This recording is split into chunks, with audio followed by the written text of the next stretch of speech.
Hi hello வணக்கம். இப்போ என்ன சம் பார்க்க போகிறோம் அப்படின்னா, when simplified the product of 1 minus 1 by 2 into 1 minus 1 by 3 into 1 minus 1 by 4 into 1 minus 1 by n gives, அதாவது இதை ப்ராடக்ட் பண்ணால் இதில் எந்த ஆன்சர் வரப்போகுது அப்படின்னு சொல்லி பார்க்க போகிறோம்.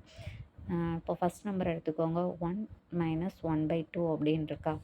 அதனால இதில் பேஸில் எதுவுமே இல்லை அப்படின்னா 2ன்னு கன்சிடர் பண்ணோன்னா 2 மைனஸ் 1 1 by 2, இங்கே 2 by 3 3 by 4 இந்த மாதிரி வந்துகிட்டே இருக்கும். n minus 1 by n. ஓகேவா. இதில் ஆக்சுவலாக என்ன அப்படின்னா, இதில் மைனஸ் வந்து அப்படியே வந்துச்சு அப்படின்னா எல்லா நம்பரும் மல்டிப்ளிகேஷன்லையும் இருக்குது அப்படின்னு சொன்னால் எல்லா நம்பரும் என்ன செஞ்சிடும், கேன்சல் ஆயிரும். ஃபஸ்ட்டில் உள்ள இங்கே 2 3 3 இங்கே 4 தான் வரும், அப்படி கேன்சல் ஆயிரும். லாஸ்ட்டு பார்த்தா 1 n மட்டும்தான் இருக்கும். இதை எழுதணும் அப்படின்னா 1 by n.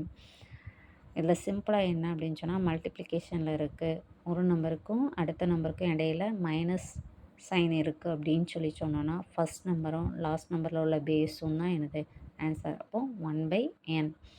புரிஞ்சிச்சா இந்த சம்? ஏதாவது டவுட் இருந்துச்சு அப்படின்னு சொன்னால் கமெண்டில் மென்ஷன் பண்ணுங்கள். எல்லாருக்கும் ஷேர் பண்ணுங்கள், லைக் பண்ணுங்கள், மறக்காமல் நம்ம சேனலை சப்ஸ்கிரைப் பண்ணுங்கள். தேங்க்ஸ் ஃபார் வாட்சிங்.